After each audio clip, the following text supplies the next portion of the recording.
My mom said there wasn't a seat for me this Christmas, so I made sure they'd never forget it.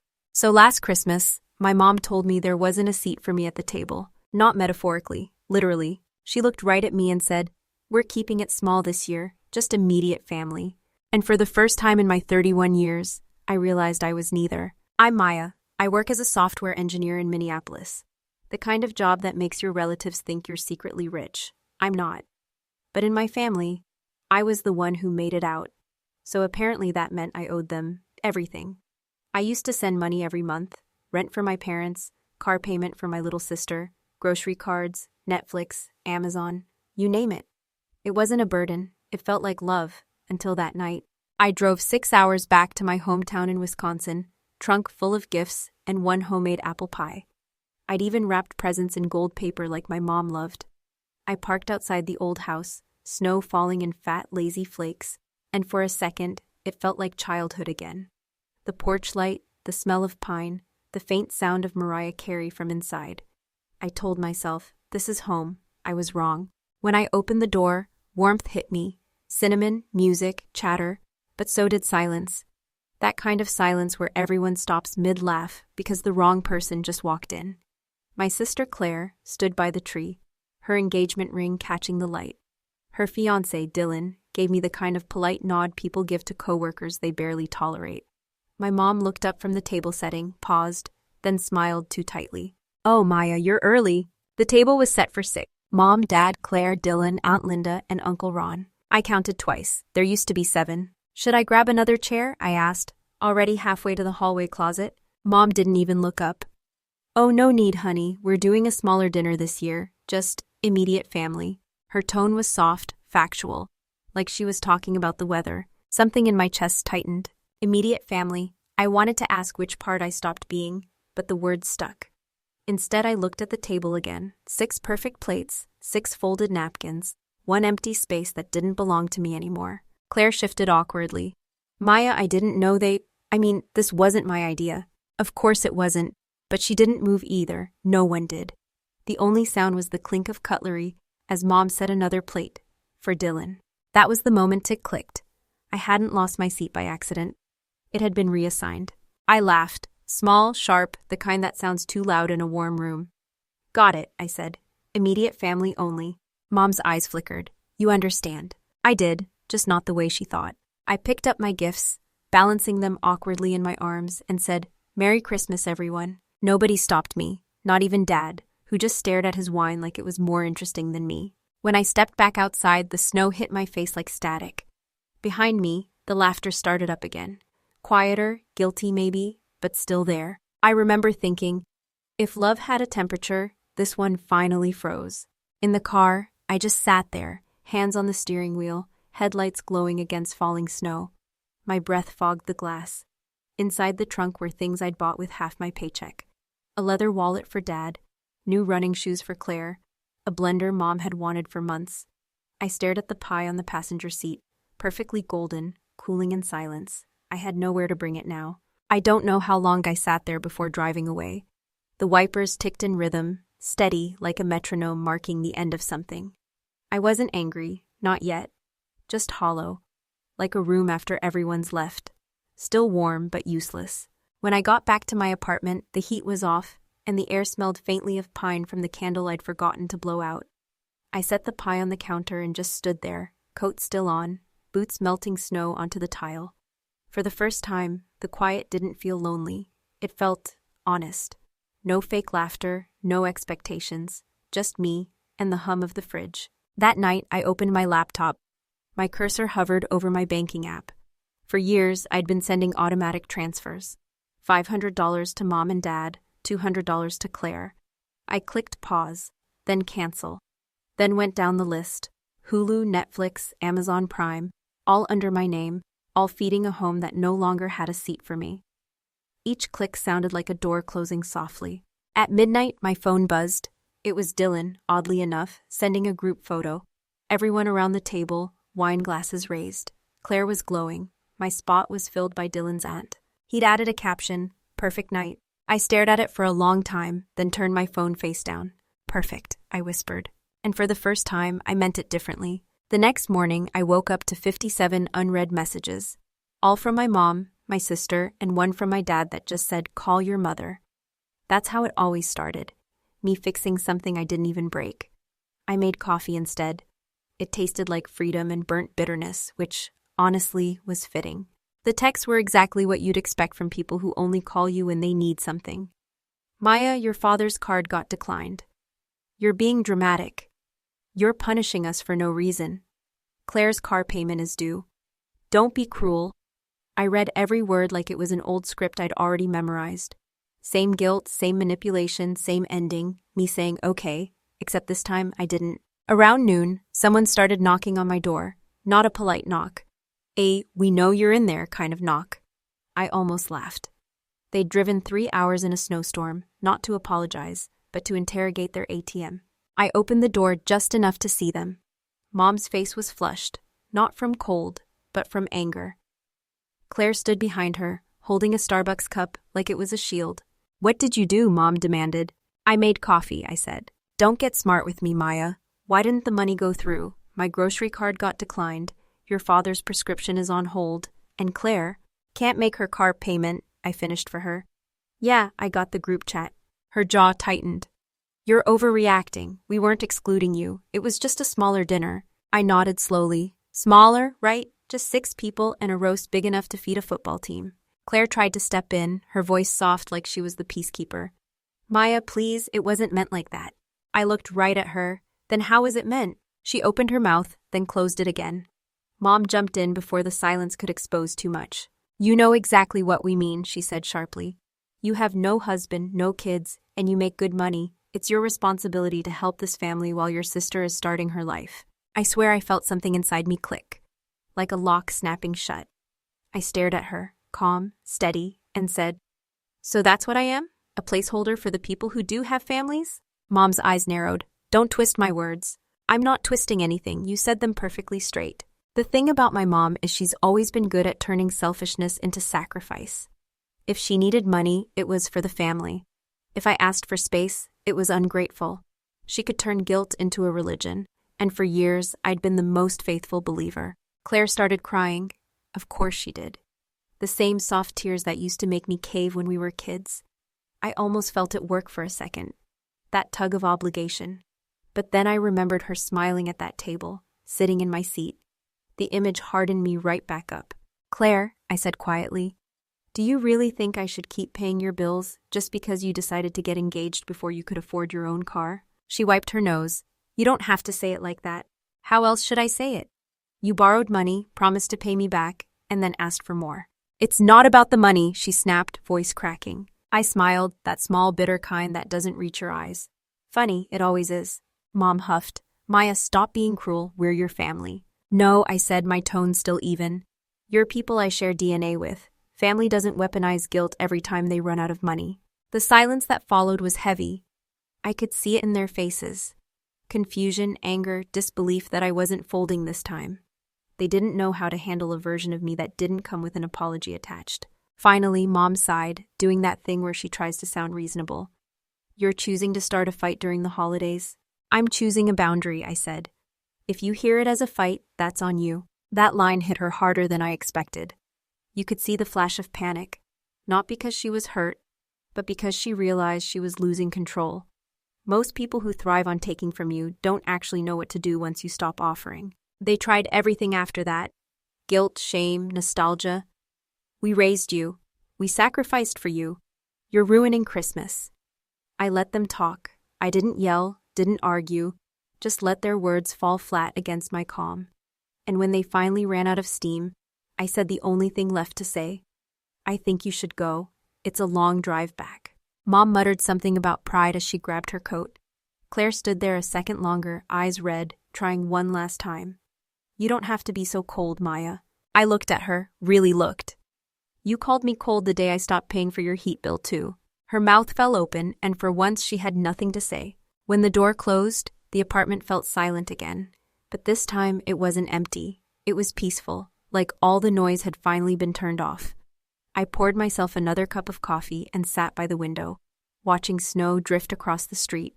Somewhere below, a neighbor was scraping ice off his windshield, humming along to some country song. The world went on. It always does. My phone buzzed again. Evan, my boyfriend, had texted earlier. Made it to my parents' place. Call me when you're home safe. I typed back, I'm home, I'm fine, then deleted fine and wrote, I'm okay. He called a few minutes later anyway. You sound different, he said. I am, I told him. Something shifted tonight. He didn't ask for details. He never does. He just said, you know, setting boundaries doesn't make you selfish. It makes you sane. I laughed softly. Tell that to my mom. I'd rather not, he said. She sounds terrifying. We talked for a while about work, the snowstorm, the fact that I had enough leftovers for a week, even though I hadn't eaten dinner. When we hung up, I sat there, phone in hand, and felt this strange mix of relief and grief. Like I'd just buried something. Not a person, but an illusion. It's weird, realizing that peace and loneliness sound the same at first. But if you sit with it long enough, you can tell the difference. Loneliness feels empty. Peace feels earned. That night, I cleaned the pie dish, put it away, and finally turned off the kitchen light. For the first time in years, I wasn't the emergency contact for anyone's crisis. It was quiet. And that quiet, that was my rebellion. A few weeks went by after that blow-up, and honestly, I felt lighter, like someone had lifted a 40-pound guilt blanket off my shoulders. I was sleeping better, eating better, even started running again, which says a lot because I've always hated running. The quiet didn't scare me anymore. It felt earned. But peace never lasts long when you come from a family that thrives on chaos. It was a Thursday night when I got a message from an unknown number, just a single line. You deserve to know what they said about you, and a file attachment labeled Christmas Dinner MP3. For a second, I thought it was spam. Then I saw the name, Dylan, Claire's fiancé, the same guy who smiled like a wet sponge when I walked in that night. I hesitated. My thumb hovered over the play button for way too long. There's that instinct, that tiny voice saying, don't look, don't listen, you'll only hurt yourself. But curiosity and pain, they're best friends, so I hit play. The recording started with laughter, plates clinking, someone pouring wine. My mom's voice came first, soft, cheerful. Then mid-laugh she said, did you see her face when she realized there wasn't a seat? Everyone laughed, even Claire, especially Claire. Then my aunt chimed in. She always makes things about herself, doesn't she? And my mom replied, she just loves playing the martyr. Oh, poor me, I'm the single one who helps everyone. Give me a break. I swear I could feel my heart slowing down. Not racing, slowing. Like my body didn't even want to keep up anymore. I let it play. I heard my sister's voice next, sharp but smug. She thinks she's better than us just because she moved to a big city. Like, congratulations, you can code and drink oat milk. Everyone roared. My mom added, she's too serious. No man wants to come home to that energy. There it was, every insecurity I'd ever tried to hide, paraded like a dinner joke. Then Dylan's voice came in quieter. You know, she seemed hurt. My mom laughed. Oh, she'll survive. She always does. That line broke something I didn't even know was holding me together. When the recording ended, the silence in my apartment was deafening. I just sat there, phone in hand, staring at the wall. No tears. Just this cold, clean anger that didn't need to scream. The kind that plans. I texted Dylan, why did you send me that? He replied almost immediately, because I felt sick after hearing it. They're not who you think they are. I typed back, I think I know exactly who they are now. He told me he was done with Claire, that the engagement was falling apart. I didn't care about their relationship, not really, but I appreciated the honesty. For once, someone had looked at the same ugliness I'd been living in and said, yeah, that's messed up. The next morning, I made coffee like always, but it tasted different, stronger, sharper. I opened my laptop and started sorting through my accounts. Joint ones, shared subscriptions, family plans, anything still connected to my name. That's when I saw it, a new credit card listed under my profile. My name, my social security number, but an address in my parents' town. I froze. I hadn't opened a new account in years. I called the bank. Yeah, looks like the card was opened 3 months ago, the rep said. It's currently carrying a balance of $7,286. My stomach turned. Can you tell me who's been using it? I'm sorry, ma'am, I can't disclose that without an investigation, but the purchases were mostly from local stores in Madison. Madison, my hometown. It didn't take a detective to figure it out. I called Claire. She picked up on the third ring, voice sugar-sweet and cautious. Maya, hey, how are you? Who used my name to open a credit card? I asked. Silence. Maya, don't lie, just tell me if it was you. She started crying. Of course she did. I didn't mean for it to get that bad, I needed to buy stuff for the wedding and my credit was maxed out and I was gonna pay it back, I swear. I laughed, not the funny kind. You stole my identity to buy party favors and a white dress you can't even afford? Maya, please, it's not like that. It's exactly like that. She tried the guilt card next. You make so much money, Maya. It's not fair to let one mistake ruin our relationship. One mistake, I said slowly. Claire, you've been mistaking my kindness for stupidity since we were kids. Then I said something I never thought I'd say to my own sister. I'm filing a report. She gasped. You'd call the police on family? I said, family doesn't steal your identity. She hung up crying. I wish I could say it felt good. It didn't. It felt necessary. That evening, my phone blew up. Mom, Dad, even my aunt. The messages ranged from, you're being cruel, to, you'll regret this, to, blood is thicker than water. Yeah, well, so is mud. Doesn't mean I want to drown in it. The next week was chaos. The investigation started. Claire's fiancé broke off the engagement officially, and my parents acted like I'd burned the house down instead of cleaning it. But through all that noise, I never once raised my voice. I didn't post about it, didn't rant. I just lived my life. Went to work, hit the gym, made dinner. Calmness became my weapon. A few days later, Dylan called again. He sounded exhausted. Your mom came to my place, he said. She said you're trying to destroy the family. I sighed. She's just mad I stopped funding it. He hesitated. She also said you sent her something. I did, I said, smiling to myself. A copy of the recording she didn't know existed. Silence on his end, then a low whistle. Damn, you really did it. Not out of revenge, I said. Just accountability. After that, things got quiet. Like the eye of a storm right before it moves on. The police reached out, asked for verification, and I gave them everything. My sister eventually confessed. The card got closed, the debt frozen, her credit tanked. A week later, I got a voicemail from my dad. His voice was rough, tired. Maya, I don't agree with how you handled things, but maybe it's time we all stop pretending. Your mom's been crying every day. I don't know what to say to her anymore. Call me if you want, or don't. I listened twice. Not because I missed them, but because part of me still wished it could have been different.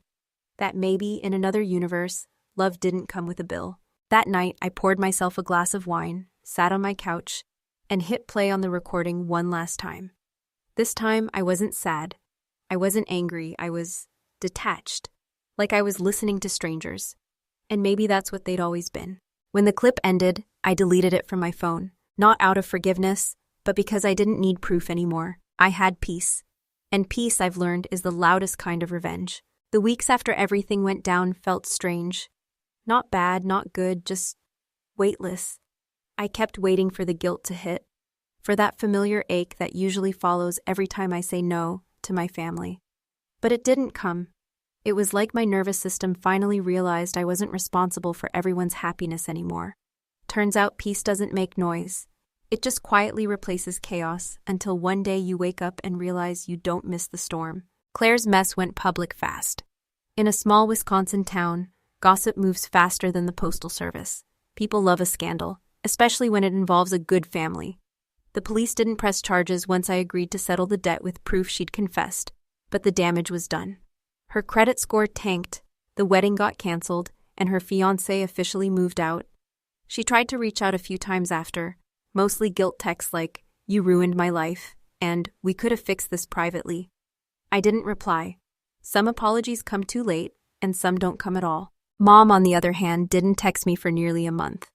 Then one Saturday morning, I walked out of my building to grab coffee and found a familiar car parked by the curb.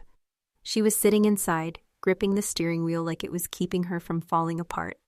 I almost turned back inside. But something in me, maybe the part that still remembered the good years, told me to go. When I opened the passenger door, she didn't look up, just stared straight ahead and said, "You look tired."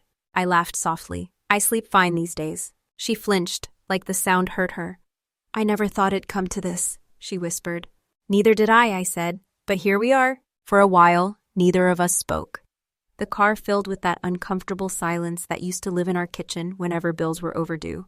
Finally, she said, "I just wanted to protect your sister. She's not as strong as you." "Mom," I said, calm but steady, "you don't protect people by stealing from someone else." "She's family," she said softly. So am I replied. Or at least I used to be. That made her cry. Really cry, the kind that makes your shoulders shake. For the first time in years, she looked small to me, human. Not this impossible figure of guilt and control, but just a tired woman who made too many excuses and called it love. I didn't hug her. I didn't yell either. I just sat there, watching the snow slide down the windshield, thinking how sometimes the hardest form of love is walking away without hate. Before I got out, she grabbed my wrist and said, "You've changed." I had to, I said. "Survival's not selfish, Mom." That was the last real conversation we had. She drove off, and I stood there with a paper cup in my hand, realizing how peaceful endings can feel.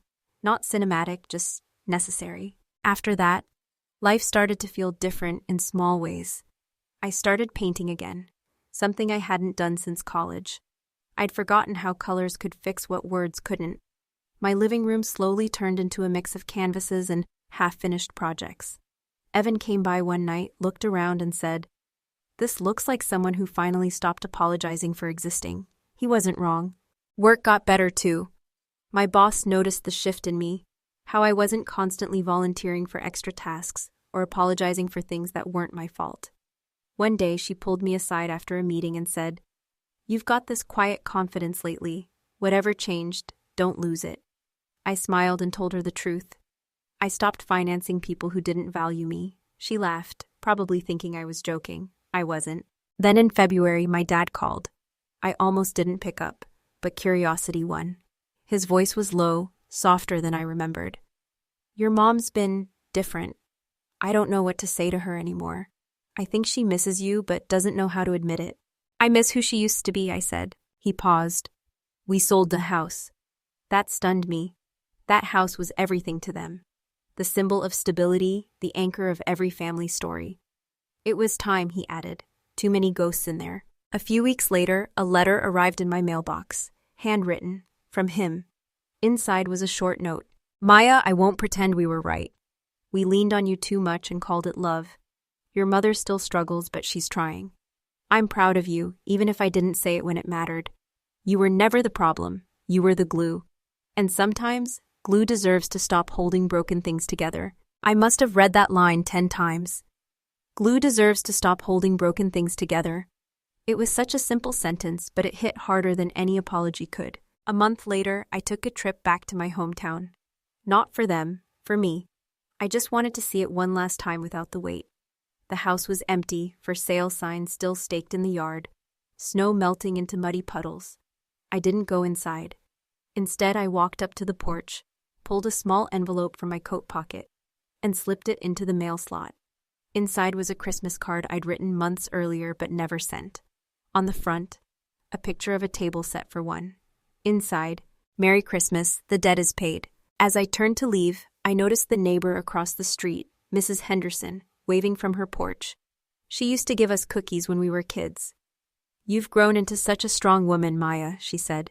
I smiled. Took me long enough. Driving away, I didn't look back at the house. Some things don't deserve a final glance. The sun was setting over the snowfields, turning everything gold.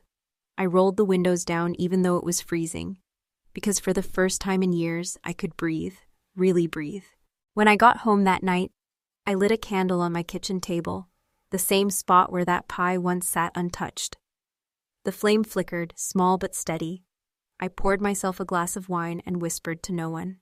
"You did it." Not in a triumphant way, in a peaceful way. And you know what? That's the thing about healing. It doesn't look like fireworks or revenge plots. Sometimes it looks like drinking cheap wine on a Tuesday night, realizing you don't owe anyone an apology anymore. Sometimes it looks like silence, the kind that feels like home. It's funny how peace sneaks up on you. It doesn't arrive with trumpets or fireworks. It just sort of shows up one morning when you realize you've gone a whole week without checking your phone, waiting for someone to apologize. That's where I was a few months later. No drama, no calls, just quiet.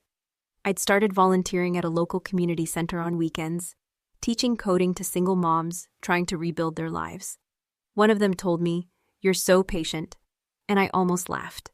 If she only knew the years it took to learn that patience wasn't the same thing as silence. Sometimes I still thought about them, my family, not out of bitterness, but curiosity. like wondering what became of a place you once lived in but don't plan to visit again. Mom's Facebook page went quiet. Claire's too. Dad sent a few short texts, weather updates, birthday wishes, and I'd reply politely, nothing more. Boundaries, as it turns out, don't have to be cruel. They just have to exist. Evan and I grew closer through it all. He never tried to fix things for me, never told me to forgive before I was ready. One night, while we were sitting on my balcony with pizza and cheap wine, he said, "You know what I admire about you? You don't confuse forgiveness with access." I looked at him, smiled and said, "That's because I learned the hard way. Forgiveness is free, but access costs trust." The next day I got a voicemail. Unknown number again. For a split second my chest tightened, old habit. But when I hit play, it wasn't anger. It was my dad's voice, softer than I'd ever heard it. "Hey kiddo, I just wanted to tell you, your mom started therapy. She said it's hard, but she's doing it. She even brought up Christmas. Said she can't believe how much she hurt you. She's not ready to call yet, but I thought you should know, she's trying." I didn't cry, not because I didn't care, but because for once, I didn't have to fix it. I just sat there, staring out the window at the city lights flickering like distant stars, and whispered, "Good." A week later, a small box arrived in the mail. No return address, just my name written in my mom's handwriting. Inside was a pie dish, the same lemon pie dish I'd left behind that Christmas Eve. No note, no apology, just the dish, washed, polished, wrapped in tissue paper. It was the most unspoken, clumsy human form of "I'm sorry" I'd ever seen. I placed it on the shelf above my stove, not as a reminder of pain, but as proof that healing doesn't always need words. Spring came fast that year. The snow melted, the lake thawed, and my apartment filled with sunlight again. I started waking up early just to watch the light crawl across the floorboards. It's crazy how something as small as a quiet morning can feel like redemption. One afternoon, I ran into Dylan at a coffee shop downtown. He looked tired but lighter somehow. We exchanged a few awkward hellos before he said, "Claire moved back in with your parents. She's working part-time at a local daycare." I nodded. "Good for her." He hesitated. "I just wanted to say, you were right about all of it." I smiled. Trust me, I would have preferred to be wrong. As he left, I realized something important. Closure doesn't come when people apologize. It comes when you stop needing them to. That night, Evan came over with takeout. We talked about taking a trip that summer, maybe somewhere warm. "You've earned a vacation," he said, handing me a fortune cookie. I cracked it open and laughed. The paper read, "Sometimes walking away is the bravest thing you can do." "I swear the universe has a weird sense of humor," I said. "Or maybe," he grinned, "it finally got your message." Later, when he fell asleep on the couch, I stood by the window again. Same view, same city, but a different person staring back. I thought about all the versions of me that had existed. The fixer, the provider, the quiet one, the guilt-ridden daughter, all gone. What was left was someone new, not hardened, just whole. If you'd told me a year ago that I'd find peace in letting go, I would have laughed. I used to think love meant holding on no matter what. Turns out sometimes love means saying, "I wish you well, but I'm done bleeding for it." And here's the thing no one tells you about boundaries. Once you build them, the right people don't get scared off. They step closer. They respect them. They see the piece you've built and want to protect it with you. Now, when I look at that pie dish on the shelf, it doesn't hurt anymore. It's just a dish, a memory, a symbol of what I survived and who I became because of it. Some nights when I bake, usually blueberry, because lemon still feels a little too poetic, I think about that Christmas, about the empty seat at the table, and I smile because I finally understand that seat was never meant for me.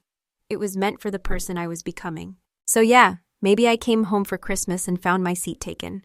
But in losing it, I found something better, my place in my own life. And that, my friends, is a kind of justice no one can take away. You know what I've learned through all this?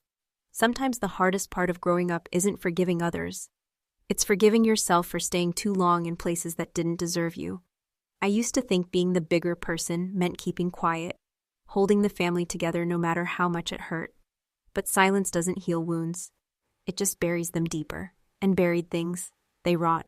Standing up for myself didn't destroy my family. It just revealed what was already broken. And that's okay, because not every bridge is meant to be crossed again. Some are meant to remind you how far you've come. What I know now is that peace doesn't come from fixing people who refuse to grow. It comes from choosing yourself without guilt. They say, you reap what you sow. Maybe that's true. But sometimes, you have to stop tending someone else's garden and start planting your own. When you do, you realize something beautiful. Boundaries aren't walls. They're doors to a life that finally feels like yours. They finally reached out weeks later. I listened. I forgave them. But this time, on my terms. If you've ever had to walk away from someone you love to protect your peace, I'd love to hear your story. Drop it in the comments below. Tell me what you learned. And if this story hit home, give it a like and subscribe. We've got more stories like this, full of heartbreak, justice, and redemption. Until next time, I hope you find your kind of quiet, the kind that feels like freedom.